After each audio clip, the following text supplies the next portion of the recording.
الحمد لله الذي أنزل على عبده الكتاب ولم يجعل له عوجا قيما لينذر بأسا شديدا من لدنه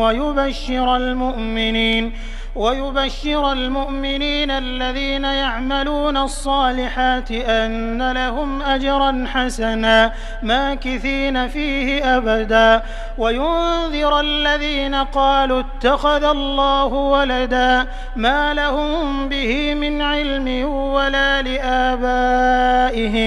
كبرت كلمة تخرج من أفواههم إن يقولون إلا كذبا فلعلك باخع نفسك على آثارهم إن لم يؤمنوا بهذا الحديث أسفا